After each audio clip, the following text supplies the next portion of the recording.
함께 은혜를 나눌 하나님 말씀 본문은 마태복음 5장 10절부터 12절까지 말씀입니다. 제가 봉독합니다. 의를 위하여 핍박을 받은 자는 복이 있나니 천국이 저희 것임이라.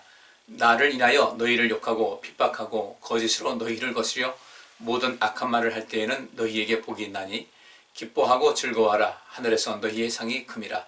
너희 전에 있던 선지자들을 이같이 핍박하였느니라. 아멘. 이 시간은 팔복에 대한 내용 중 11번째 시간입니다. 본문 말씀을 통해서 의를 위하여 핍박을 받은 자, 이렇게 제가 주제를 담고 함께 말씀을 살펴볼 텐데요. 우리는 올바른 길을 걸어간다는 것이 참 쉽지 않다는 것을 느끼게 되죠. 누군가 어떤 이익이 있는데 그 이익을 얻기 위해서 어떤 법을 어기기도 하고 또 편법을 쓰기도 한다. 그런데 나는 그것을 동의할 수가 없다. 그럼 내가 동의하지 않다 보니까 그들은 껄끄러운 거죠. 이럴 때 핍박이 올 수도 있습니다. 어려움이 올 수도 있다는 것이죠. 이럴 때 그 의로운 삶, 하나님께서 기뻐하시는 의로운 삶을 살기 위해서 그런 여러 가지 부작용이 온다 할지라도, 내게 불이익이 온다 할지라도, 내게 위협이 온다 할지라도 나는 그 의를 위해서 핍박을 받을 것을 아주 결심을 하고 그렇게 살아가는 사람들이 결국 하나님의 아들이라 일컬음 받을 것이다. 하나님의 아들이라 일컬음 받는다는 것은 천국 백성에 문제가 없다는 것이죠. 그런 점에서 이 팔복에 대한 내용 전체를 보게 될 때 이것은 천국 가는 그 길, 천국 가는 이정표라고 볼 수가 있어요. 단순하게 우리에게 주님께서 이렇게 사는 것이 좋겠다 권고하는 그런 사항이 아니라 예수님께서도 실천하셨던 것이고 우리에게도 이것을 실천해야만 천국 가는데 무난하게 안전한 그런 삶의 양식이 될 수 있다는 것을 말씀하고 계시다는 것입니다. 그래서 오늘 이 말씀, 본문 말씀 한번 살펴보겠습니다. 이 본문에서 말하는 의라는 것은 히라브로 이제 디카이오 시네라는 것은 의로운 사람의 덕, 또 자질, 상태를 나타내고요. 이게 의로운 사람의 덕이다, 의로운 사람의 자질이다, 의로운 사람의 상태를 말하는 것인데 우리 역시 마찬가지로 우리 인생을 살아갈 때 어떻게 살아야 될 것인가? 내 자신의 의무를 잘 이행하는 사람의 상태예요. 거기 밑에 보니까 자신의 의무를 이행하는 사람의 상태, 또 하나님께 받아들일 수 있는 조건, 인간이 하나님께 옳다고 인정받는 상태에 도달할 수 있도록 하는 길에 관한 교훈 등의 의미로 사용되었고, 이런 점에서 의란 삶의 성실, 미덕, 순결, 정직, 생각이나 느낌과 행동의 올바름을 말한다, 이렇게 말씀하고 있습니다. 참 좋은 거죠, 그죠? 이 모든 것을 누가 보더라도 맞아, 인생 이렇게 살아가야 돼라고 다 인정은 하는데 나는 그런 삶을 살겠다고 결심하고 인생 그렇게 살아간다 할지라도 이 세상 환경이 그렇게 살아가는 사람들 그대로 내버려 두지 않는다는 거죠. 여기서 이 의를 인하여 핍박받는 자, 복이 있다. 핍박을 받는다는 것이 이 디오코라는 단어가 쓰여집니다. 여기서 뒤쫓다, 추구하다, 박해하다. 이 핍박을 받아요. 누군가에서 그 밑에 보니까 빨리 움직이게 하다. 누군가 내게 위협을 자꾸 줌을 통해서 빨리 움직이게 되고, 또 내가 쫓겨남 당하기도 하고, 또 고소를 당하기도 하고, 저기를 가진 사람에 의해서 추격을 당하기도 합니다. 여기 창세기 31장 23절부터 쭉 보면 야곱의 외삼촌인 라반이 조금 정당하지 못했죠. 야곱은 그 자기 외삼촌과 그 약속한 모든 것을 다 지키기 위해서 20년 동안을 그저 성실하게 진실되게 모든 것을 해왔는데 실상 그 라반은 야곱의 노동력을 착취를 했고 또 많은 이 야곱의 마음속에 아픔을 주는 일을 많이 했습니다. 근데 이 야곱은 그런 가운데서도 꿋꿋이 자기 앞길을 걸어나갔고, 그리고 자기 외삼촌과 어떤 계약을 맺을 때 그 계약은 정당했어요. 정당했는데 라반이 볼 때는 모든 것을 빼앗긴 것 같은 느낌이 들게 되고, 또 자기 사촌이죠, 라반의 아들들이 이런 데서 그 분한 마음, 또 시기심 때문에 야곱에 대한 적대적인 그런 마음을 품고 야곱이 모든 식솔들을 거느리고 또 자기의 양떼를 또 가축을 다 이끌고 다시 옛날 고향으로 돌아갈 때 그를 추격해왔던 그 라반과 그의 아들들. 그런데 결국은 하나님께서 라반의 마음속에 강한 두려움을 심어주시고 또 모든 원칙대로 살아왔던 야곱에게는 큰 복을 줘서 이제 돌아오게 됐는데 야곱은 옳은 길 갔음에도 불구하고 그렇게 위협을 당했다는 것이죠. 그러나 하나님께서는 그를 지켜주신 것 같이 지금 이 시대에도 우리가 의롭게 인생을 살아간다고 할 때 하나님께서 우리를 철저하게 보호해 주실 줄 믿습니다. 요한복음 5장 16절 말씀 보니까 그러므로 안식일에 이러한 일을 행하신다 하여 유대인들이 예수를 핍박하게 된지라, 이 말씀이 있습니다. 여기 이 요한복음 5장 16절 있는 말씀, 이것은 배경은 잘 아시죠? 38년 된 병자가 베데스다 못가에서 그냥 꼼짝을 못하고 있었어요. 가끔 천사들이 와서 이 물을 베데스다 못을 휘저어 놓을 때 누구든지 제일 먼저 들어가는 사람들은 병고침을 받았는데 이 사람은 그럴 기력이 없었어요. 그냥 뭐 바라만 볼 뿐이죠. 얼마나 마음이 안타깝겠습니까? 이때 우리 예수님께서 이 사람에게 다가오셔서 그를 치료해 주셨어요. 그리고 내 들것을, 침상, 이 모든 것, 그 이불이나 이런 것을 메고 다른 곳을 가라. 할 때 이 사람이 그 모든 것을 자기의 침구를 이제 메고 갈 때에 사람들한테 뛰었던 거죠. 왜 안식일에 일을 하느냐? 그날이 안식일이었으니까. 이때 나는 안식일을 범한 것이 아니라 나를 고쳐준 그분이 친구를 메고 이제 다른 데로 가라. 건강해졌으니까 가라. 그래서 할 뿐입니다. 왜 그가 누구냐? 물었어요. 근데 그 사람이 누군지 모르겠습니다. 몰랐죠. 그리고 나중에 예수님께서 그 사람을 다시 찾습니다. 찾아오셔서 더 심한 것이 생기지 않도록 매사에 바르게 인생을 살라고 그에게 일차적으로 자비를 베풀어 주셨고 그에게 또한 어떤 그 경고의 말씀, 과거의 그 어려운 생활을 다시 겪지 않게 해서 하나님 앞에 올바른 삶을 살라고 그에게 이제 책망성이자 권고의 말씀을 주셨는데 이 사람은 바로 이 유대인들에게 가서 나를 고친 그 사람이 바로 예수라는 사람이라고 고발을 하게 되죠. 그런데 이 일 때문에 예수님께서 이제 그 핍박을 당하기 시작합니다. 예수님께서 핍박당하게 된 가장 첫 번째 이유가 바로 이것이었어요. 안식일에 병든 자를 고쳤는데 그래서 하나님께서 당연히 하는 것 아니겠습니까? 안식이라는 것은 안식하는 것인데 병에 의해서 지배를 받고 또 질병에 노출돼서 고통받는 그들을 고쳐주는 것이 이게 안식일의 어떤 굉장히 중요한 의미지 않겠습니까? 그런데 이 사람도 그것을 용납을 하지 못하죠. 그리고 문자적으로만 해석을 하고 안식일의 의미를 제대로 알지 못했던 그들은 예수님을 추적을 하기 시작합니다. 안식일에 이러한 일을 행하신다 하여 유대인들이 예수를 핍박하게 된지라. 그리고 예수님께서 모든 생애를 마치실 때까지 이 안식일의 문제는 항상 많은 문제거리였어요. 이것 때문에 많은 문제를 야기시켰고 이것 때문에 예수님께서 많은 공격을 당하시고 이렇게 하셨는데 그러나 이것은 예수님께서 정당하게 하신 것이잖아요. 의를 이루신 거예요. 하나님의 의를 이루신 것이죠. 하나님께서 이 세상을 통치하시는 모든 방법은 하나님의 의죠. 이 하나님의 의에는 한쪽에는 하나님의 사랑이 담겨 있고 또 다른 한쪽에는 하나님의 심판이 담겨 있습니다. 의를 행하는 자에게는 하나님께서 또 주의 사랑과 은혜를 베푸시고 또 의를 행하지 않고 불의를 행한 자는 하나님께서 심판하시는데 이것이 하나님의 의라는 거예요. 그래서 감정에 따라서 뭐 그때 다른 어떤 통치 방식을 쓰신 것이 아니라 일관되게 하나님의 의로움, 하나님의 의에 의해서 이 세상을 다스리고 통치하시는 그런 모든 것을 볼 수가 있는 것인데 근데 이 세상 사람들은 그렇지 못한 것이죠. 근데 예수님께서 행하신 것은 옳으신 거예요. 모든 것이 옳으셨어요.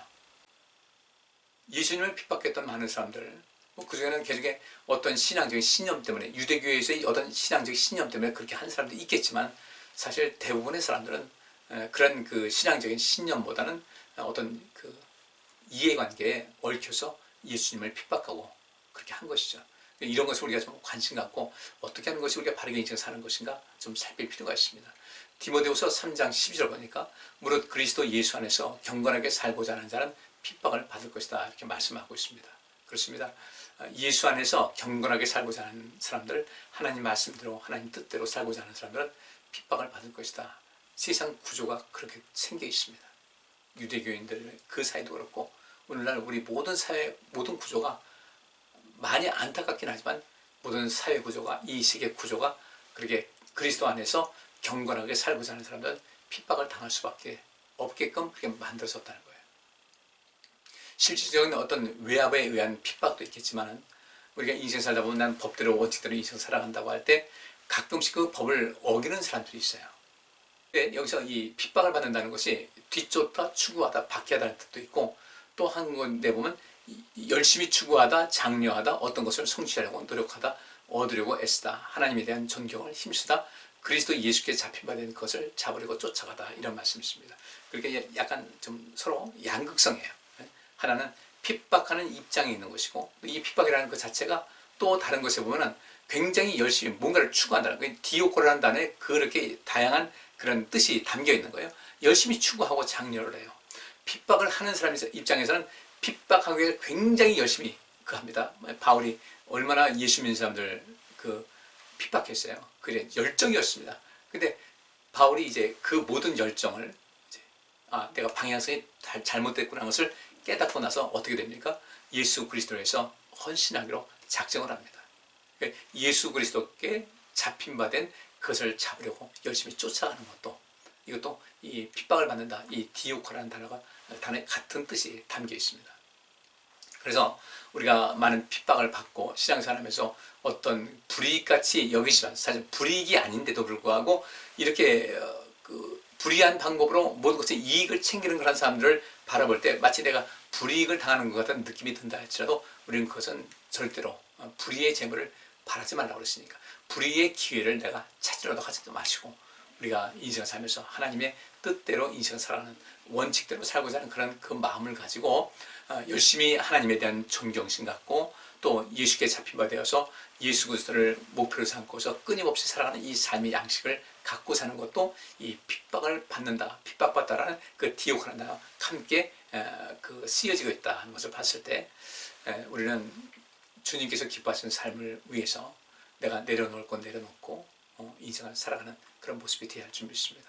무엇보다도 예수 그리스도께서 원하시는 삶을 살아가는 것이 굉장히 중요한 것인데요. 그러면 그것이 얼마만큼 큰 가치가 있을까? 기독교 역사에 볼 때 많은 사람들이 자기 믿음을 지키기 위해서 순교의 길도 걸어갔습니다. 그들이 어떻게 해서 그 길을 갔을까? 무슨 마음이었을까? 뒤에 있는 이런 말씀이 있어요. 저희가 옳게 여겨 사도들을 불러들여 채찍질을 하며 예수의 이름으로 말하는 것을 금하고 놓으니 사도들은 그 이름을 위하여 능력받는 일에 합당한 자로 여기심을 기뻐하면서 공의 앞을 떠나니라.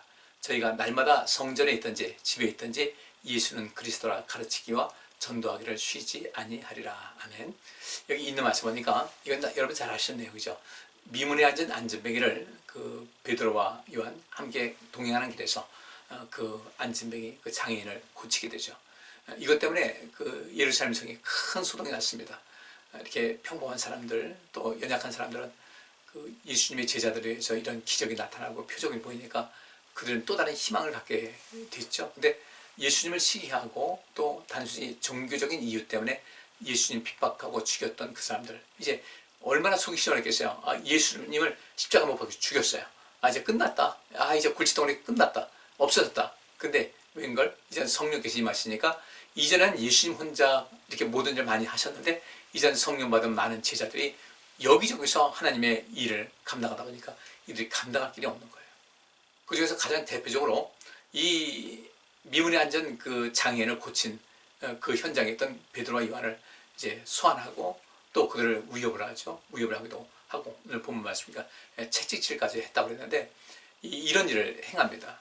그런데 분명히 이 장애인을 이렇게 씌운 것은 모든 사람들이 아는 그리고 온 예루살렘 성과 주변에 알려진 상태다 보니까 이것에 대해서 자꾸 추궁을 하다 보면 민심이 떠날 것 같고 그냥 내버려 두자니 자기들의 신변이 또 자기들의 어떤 이해관계에서 손해가 올 것 같고 궁리궁리 하다가 그냥 나중에는 사도들을 불러들여 채찍질하며 예수 이름으로 말하는 것을 금하고 나왔다.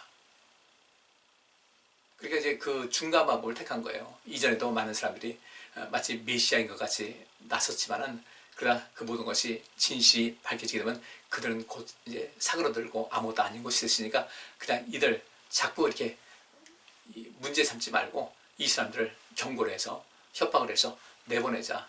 그래가지고 그렇게 하기로 하고서 사도들을 불러들여서 채찍질을 하고 예수의 이름으로 말하는 것을 금했어요. 절대 하지 말라. 그리고 풀어줬습니다. 이때 41절 말씀 보니까 사도들은 그 이름을 위하여 능력받는 일에 합당한 자로 여기심을 기뻐하면서 공의 앞을 떠나니라 그랬어요. 예수 그리스도의 이름을 위하여 능력받는 일에 합당한 자로 여기심을 기뻐했다. 우리 신앙 수준도 그와 같은 단계까지 빨리빨리 올라가셔야 돼요. 그러기 위해서는 우리 하나님과의 만남, 예수 그리스도의 만남, 성령 충만함의 역사를 체험을 해야 되겠죠. 그리고 42절 말씀 보니까 저희가 날마다 성전에 있든지 집에 있든지 예수는 그리스도라 가르치기와 전도하기를 쉬지 아니했다 이렇게 말씀하고 있습니다. 그 많은 사람들에게 하나님의 나라에 도달해서 영생을 얻게 하고자 하는 것이 사실 이 제자들, 이 성령 받은 사람들의 그 뜨거운 열정이었거든요. 우리 그 모두도 그런 마음을 가질 수 있어야 되고요. 그러니까 그들은 절대로 예수 이름으로 말하는 것을 금한다 하지 말라 했지만 예수 그리스도라 가르치기와 전도하기를 쉬지 않았다. 어디서? 날마다 성전에 있든지 집에 있든지. 이 성전에 있던 것은 그 성전이고, 집에 있다는 것은 그 가정에서 교회 형식으로 모였던 그런 것이죠. 또 가르치면서 또 나가서 전도하는 이런 일을 열심히 감당했던 겁니다. 하나님의 의는 무엇입니까? 결국은 생명 살리는 그런 사역이에요. 생명 살리는 일에 내가 핍박을 받는다 할지라도 그를 멈추지 말자는 거죠. 우리 자신의 믿음의 온전함을 위해서 주변에 여러 가지 유혹과 핍박이 온다 할지라도 절대로 미혹되지 말고 두려워하지 말고 내 믿음을 지키는 일에 힘을 다해야 된다는 것을 성경에서 말씀을 하고 있습니다. 하나만 더 살펴보고 말씀 마치겠습니다. 마가복음 10장 28절부터 31절 말씀 보니까요. 베드로가 여자와 가로되 보소서 우리가 모든 것을 버리고 주를 쫓았나이다. 예수께서 가라사대 내가 진실로 너희에게 이르노니 나와 및 복음을 위하여 집이나 형제나 자매나 어미나 아비나 자식이나 전토를 벌인 자는 금세에 있어 집과 형제와 자매와 모친과 자식과 전토를 100배나 받되 핍박을 겸하여 받고 내세의 영생을 받지 못할 자가 없느니라. 그러나 먼저 된 자로서 나중되고 나중된 자로서 먼저 될 자가 많으리라. 아멘. 이 말씀을 우리가 정확하게 이해하기 위해서는 이스라엘 백성들이 광야에서 있었던 그 사건, 이것을 살펴볼 필요가 있습니다. 이스라엘 백성들이 이제 홍해를 건너서 또 이제 시내산상의 말씀을 받고 그리고 모든 그 진영을 갖춘 후에 가나안을 향해서 떠나간 그 초기 그 과정에서 그런 일이 있었죠. 우리가 그 각 지파의 그 최고 리더급의 인사들이 와서 모세에게 이야기를 합니다. 우리가 먼저 가서 그 가나안 땅이 어떤지 그 형편을 알아보고 살피고 되면 그 땅을 정복하는 가는 과정 속에서 많은 유익이 될 것 같다. 그래서 보내달라. 정탐꾼을 세워서 보내달라. 이렇게 요청을 합니다. 모세가 하나님께 그렇게 여쭸더니 하나님께서 그렇게 하라고 말씀하셨어요. 그리고 각 지파에서 최고 그 지도자급에 있는 사람들 그 12명 각각 한 명씩 12명을 이제 그 먼저 보내게 되죠. 근데 잘 아시다시피 12명 중에 갈렙과 여호수아 외 10명이 거짓으로 이제 이스라엘 백성들에게서 보고를 합니다. 그 땅은 참 좋은 땅인데 우리가 그들과 비교해 보니까 우리는 이 정복하는 과정에서 다 죽을 수밖에 없다. 우리 자녀들까지 죽을 수밖에 없다. 우리는 애국으로 다시 돌아가야 된다. 이렇게 얘기를 합니다. 여호수아와 갈렙이 아니라고 암만 얘기를 해도 하나님께서 우리와 함께 하시님을 충분히 이길 수 있다고 해도 나머지 10명의 사람들을 그 남아있던 이스라엘 백성들도 신뢰를 하게 되죠. 엄청난 그 폭동에 가까운 일이 벌어지게 됩니다.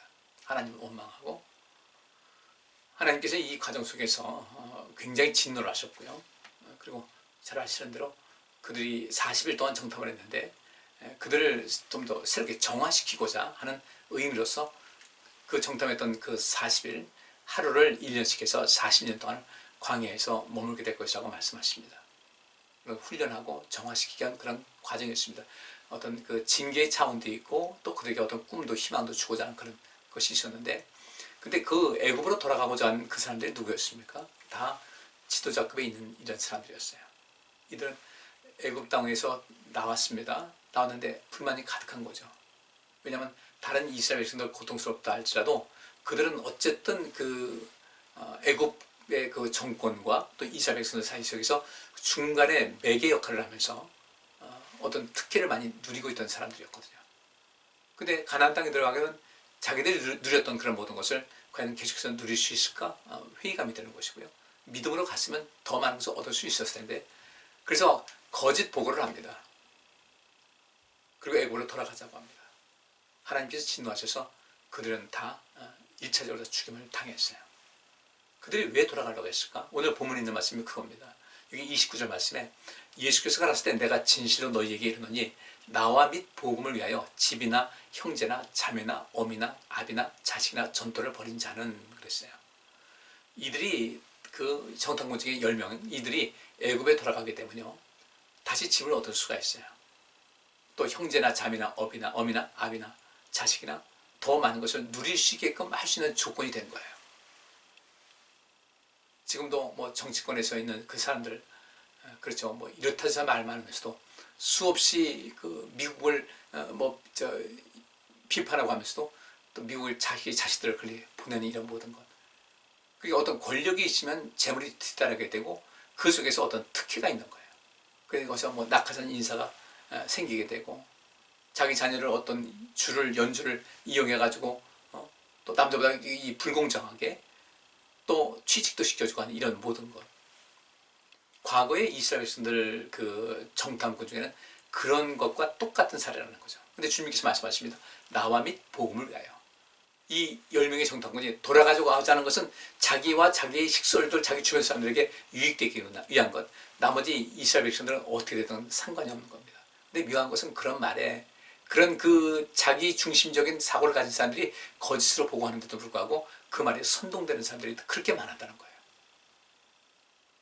그래서 여기 있는 말씀대로 너희가 그런 어떤 권력을 가지고 힘이 있다 할 때, 이것이 이 모든 것이 하나님께서 원하시는 그 길, 내가 그런 생각이 든다 할지라도, 내가 이 권력과 어떤 것을 유익을 얻고자 하는 그런 마음이 있다 할지라도 하나님께서 원하시는 어떤 길이 있어서 내게 그것을 포기하라고 한다면 기꺼이 그것을 포기할 수도 있어야 된다는 거예요. 오늘 본문 말씀은 이런 겁니다. 그리고 그것은 사실 포기하는 것이 아니죠. 하나님께서 정한 이치니까 따라가야 되는 것인데 자꾸 손해보는 듯한 느낌이 들다 보니까 이렇게 무리수를 두게 되는 거예요. 근데 주님과 또 복음을 위해서 집이나 형제나 자매나 어미나 아비나 자식이나 전도를 버린 자는 내 권리조차도 내려놓을 줄 알고, 그 다음에 내 개인적인 이익을 챙기려는 그런 잘못된 삶을 벗어버리고 인생을 살게 되면 30절 말씀에 금세에서 집과 형제와 자매와 모친과 자식과 전도를 100배나 받는다. 근데 핍박을 겸하여 받고, 정탐꾼들 그죠? 다시 애굽 돌아가면 편안한 세상 살아갈 수 있겠죠? 근데 이 애굽에서 떠나서 가나안 가다 보니까 그들의 생각에서 나는 핍박이 있다. 이거 무슨 고생이냐? 이렇게 생각이 들 수도 있겠지만, 그렇게 핍박을 겸하여 받고 모든 공동체의 이루기 위해서 내 것을 포기할 줄 아는 그런 모든 것, 그렇게 인생 살다 보면 내세의 영생을 받지 못할 자가 없다. 그리고 내가 포기한 것에 100배나 받는다. 이렇게 말씀하고 있어요. 이것이 바로 하나님의 의를 위해서 핍박을 받는다는 겁니다. 하나님의 의를 위해서 인생 살다 보니까 내가 그동안 누렸던 어떤 것이 있는데 그 기득권조차도 포기할 줄 알고 하나님께서 원하시는 그 길을 걸어가고자 할 때 그것이 하나님을 위한 것이고 더 큰 이 세상을 위하는 그런 하나님의 의를 구하는 삶이 되기 때문에 그에게는 이 땅에 살면서 내가 포기한 것에 100배나 받고, 포기하는 것 자체가 핍박일 수 있겠죠. 그래서 핍박을 겸하여 받고, 그러나 그들은 내세의 영생을 받지 못할 자가 없다. 우리가 의를 위해서 핍박을 받는 것이 왜 중요한가? 결국은 그겁니다. 내세의 영생을 받지 못할 자가 없다. 우리 신앙생활 하는 목적이 영생 얻는 것 때문에 하는 거 아니겠어요? 우리 모두가 그렇게 온전하게 또 믿음으로 살아서 영생을 얻고 또 이 땅에서나 또 주님의 나라에서 많은 상급과 영광이 충만한 그런 삶이 이어질 수 있기를 주의 이름으로 축복합니다. 기도합니다. 하나님, 의를 위해서 핍박받는다는 것 내용이 방대하지만 우리가 간단하게나마 이 말씀을 살펴봤습니다. 하나님의 의를 위해서 살아가는 삶의 양식을 늘 간직하고 그런 삶을 살아가는 데 힘을 다하게 하여 주옵시며, 때때로 그렇게 살아갈 때 우리 주변에 위협이 온다 할지라도 내 마음에 동하는 어떤 욕심이라든지 여러 가지 생각이 임한다 할지라도 오직 주께서 기뻐하시는 그 길을 묵묵하게 살아가면서 그것이 핍박같이 여겨지고 또 내가 손해보는 것 같이 여겨진다 할지라도 주님께서 말씀하신 그 길이 진리의 길이고 내게 생명 주는 길이라 믿고 묵묵히 그 길만을 걸을 수 있는 복 있는 삶을 살아가게 하여 주옵소서. 그래서 우리 모두가 하나님의 아들이요 하나님의 딸이라 인정받고 일컬음받게 하여 주옵소서. 예수 그리스도 이름으로 기도하옵나이다. 아멘.